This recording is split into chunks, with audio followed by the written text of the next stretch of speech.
अमरीकी सदर ने इस बात का कह दिया है कि अमरीकी नुमाइंदे कल पहुंच रहे हैं इस्लामाबाद में, लेकिन कुछ सख्त अल्फाज भी हैं। वो कहते हैं जी अब मजीद नरमी नहीं हम दिखाएंगे, ईरान जल्द झुक जाएगा और आसानी से झुक जाएगा। लेकिन अगर हम ईरानी क़यादत की बात को याद करें तो उन्होंने कहा कि अमरीकी सदर अगर चाहते हैं कि निगोसिएशन हो तो उन्हें अपना जो अंदाज है उसमें तब्दीली लाना पड़ेगी, कोई हुक्म या ऑर्डर हम नहीं मानेंगे। तो जो दोनों तरफ से एक लफ्जी जंग चल रही है अभी तक, सर आपको क्या लगता है कि इसका नतीजा कुछ अच्छा है? डायलॉग को मुतासिर तो नहीं करेंगी ये बातें? महक साहब, अस्सलाम वालेकुम। बहुत बहुत शुक्रिया। वालेकुम सलाम। आपको याद है मैंने आपको कहा था मुज़ाकरात होंगे और अगले हफ्ते के अंदर आपको जी उसके जी। खबर मिल जाएगी, और मैं अपनी बात पे कायम था। सारे लोग जो है वो ये कह रहे थे कि जी शायद ये दरमियान में तातुल हो जाएगा, बट आई वॉज एडमेंट कि ये होगा, और ये 12 तारीख को मुआहदा हो चुका था। और ये अब सिर्फ ड्राफ्टिंग के लिए अपने अपने मुल्क गए थे। सदर ट्रंप एक दुकानदार की तरह अब भाव ताव कर रहे थे, कोशिश ये कर रहे थे कि जाते जाते कोई 2-4 रुपए एक्स्ट्रा मिल जाए। वो उनको मिले कोई नहीं है, और ये वो सूरत हाल है जिसके अंदर जाहिर है उनके ऊपर दबाव भी था। कभी जेरेड कुशनर साहब उनको कोई फोन पे एप्स्टीन के हवाले से चीजें दिखा देते थे। दिल उनका करता था कि वो मुआहदा कर लें, लेकिन उनका दिमाग को ऊपर मजबूर किया जाता था। फिर वहाँ जो यहूद और हनूद लॉबी है वो पाकिस्तान के मुतालिक शकूक और शुबहात पैदा करवाना चाहती थी कि ईरान की कौम में जो पाकिस्तान की एक इंतहा से ज्यादा इज्जत बन चुकी है, और पाकिस्तान और ईरान कुर्बत इख्तियार कर गए हैं, वो ये चाहते थे कि इनके शकूक डाल दिए जाएं, शुबहात डाल दिए जाएं, और पाकिस्तान के हवाले से बदजन किया जाए। वो मुमकिन नहीं हुआ अल्हम्दुलिल्लाह। मेरे ख्याल में जिस जहीन आदमी का इंतजार था, वो जहीन आदमी ने उनको कुछ मेरे ख्याल में मशरिक से मगरिब तक जहानत पहुंचा दी भी है, और अब हम्म। उनको ये समझ आ चुकी है। और जो खास तौर पे कल रात उनको ब्रीफ किया गया, उनको यही बताया गया कि हजूर, अगर आपने दोबारा जंग शुरू की तो पहली बात यह है कि बहुत हौलनाक होगी। दूसरी बात यह है कि जो ईरान इस टाइम पे माना हुआ है वो तो बिल्कुल ही नहीं मानेगा। और तीसरी बात यह है कि उसके बाद भी पाकिस्तान के साथ ही जाके बैठना पड़ेगा मुज़ाकरात की टेबल के ऊपर। नतीजा कुछ नहीं निकलेगा। अरब आपके साथ पहले ही दूर हो चुके हैं, और इस टाइम पे दुनिया के अंदर मुआशी बहरान अमेरिका समेत जन्म ले रहा है। इसलिए इस टाइम पे आप ये बचगाना जो जिद है इसको छोड़ दें। C-17 ग्लोब मास्टर्स 3 इस टाइम पे पाकिस्तान आ चुके हैं, और इनको वी पोटस कहा जाता है, vice president of United states of America.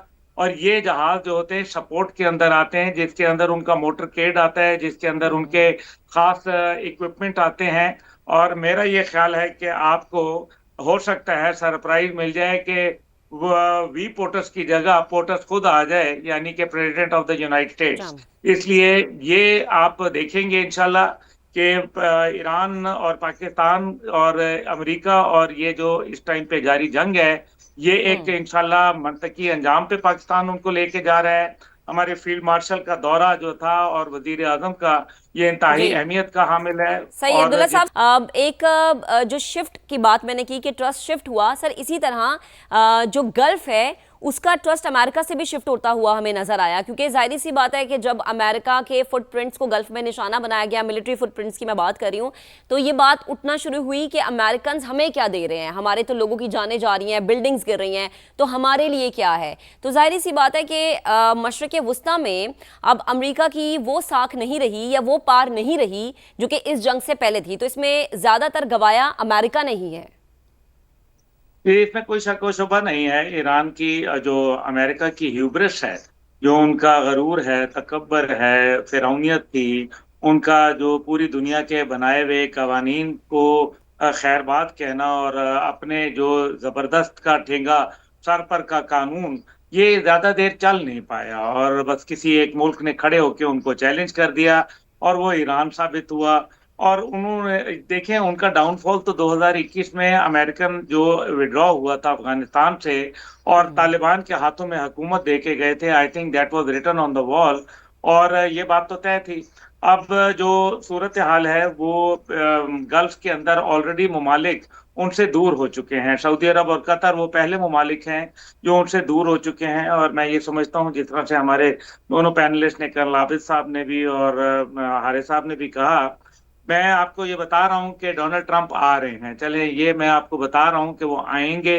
Jared Kushner और स्टीव विटकॉफ जो है उनसे बात करने के लिए ईरानियन क़यादत तैयार नहीं है। मेरी अभी जब आपसे बात कर रहे थे जी तो जी। मैं मैसेज अपने जो मेरे सोर्सेज हैं ईरान में और वॉशिंगटन में, वो इस बात को कंफर्म कर रहे हैं कि प्रेसिडेंट ऑफ यूनाइटेड स्टेट्स वो खुद आएंगे।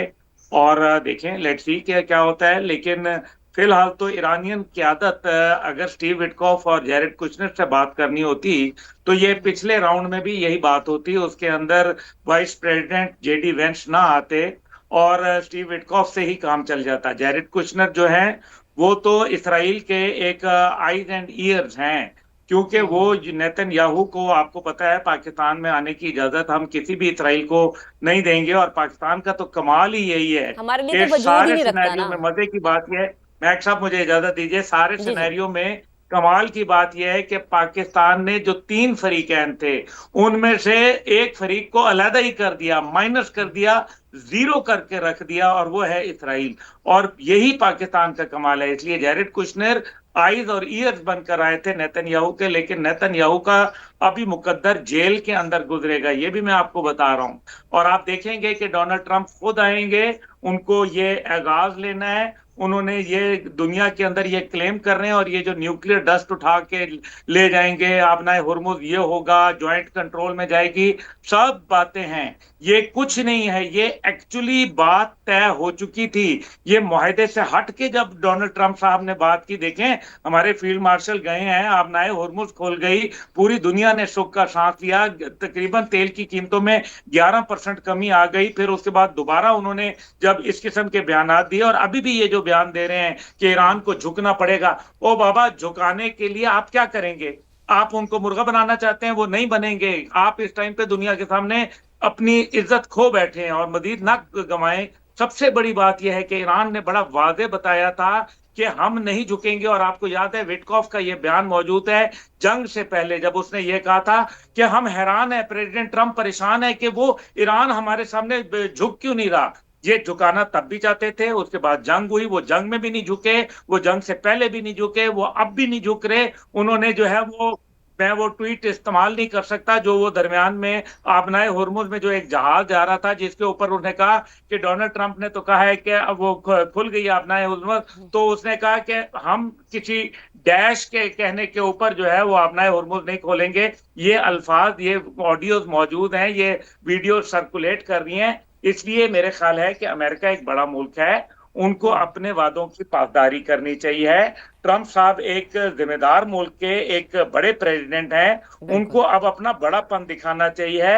अब उनको इसराइल या यहूदी या जायनिस्ट लॉबी से ब्लैकमेल नहीं होना चाहिए, उनको अपने नारे का पालन करना चाहिए, जिसके अंदर वो ये कहते थे कि मेक अमेरिका ग्रेट अगेन और अमेरिका फर्स्ट का नारा लगाते थे। पीट हेग्सेट ने अभी यही बात की थी कि जब उससे सवाल पूछा, जब जनरल डैन केन के साथ उन्होंने प्रेस कॉन्फ्रेंस की, तो उसके अंदर उसने यही सवाल कहा कि आप तो कहते हैं कि जी मेक अपना अमेरिका फर्स्ट या इसराइल फर्स्ट, तो उसने कहा नहीं नहीं, डोनाल्ड ट्रंप तो ये कहते हैं तो पहले अमेरिका ही फर्स्ट है। तो ये क्या बातें हो रही हैं? बस ये देखें, ये अल्लाह ताला ने एक निजाम रखा हुआ है, हर जो एक अरूज है उसको जवाल होना है, और ये वेस्टर्न हेमिस्फीयर तक जो है वो रह जाएंगे। जो आपने सवाल किया था महक साहिबा, अमेरिका का ट्रस्ट यहाँ खत्म हो चुका, गल्फ रीजन के अंदर, अरब दुनिया के अंदर, यूरोप के अंदर, जापान के अंदर, कोरिया के अंदर। अब अमेरिका एक सुकड़ती हुई ताकत होगी, एक ढलता हुआ सूरज होगा, और दुनिया एक नए वर्ल्ड ऑर्डर की तरफ जा रही है। और एक सुपर पावर अगर ये कह रही थी कि ईरान के ऊपर, उनका आबनाए हुर्मुज के ऊपर ईरान का कंट्रोल नहीं है, तो दूसरी सुपर पावर ये कह रही थी चाइना कि जी जी। मुकम्मल कंट्रोल है। एडमिरल डोंग जन की, आप जो उनके वजीर दिफा हैं, उनकी बात सुन लें, ऑफिशियल स्टेटमेंट मौजूद है। और फिर खुद ईरान जो परसों जो ट्रंप साहब का बिल्कुल बयान अब्दुल्ला आया, साहब, हमें ट्रंप तो की वो ट्विटर, स्टेटमेंट याद है कि उन्होंने कहा कि ईरान को कंट्रोल करना तो मुश्किल था ही, लेकिन हम शायद मिसकैलकुलेट या उन्हें जो है इंफॉर्मेशन बड़ी गलत दे दी गई है, जिसकी वजह से अब लड़ाई यहाँ तक पहुँच गई है कि अब खुद अमेरिका चाह रहा है कि हमें एक सेफ एग्जिट चाहिए। मेरे तमाम मेरे साथ मौजूद हैं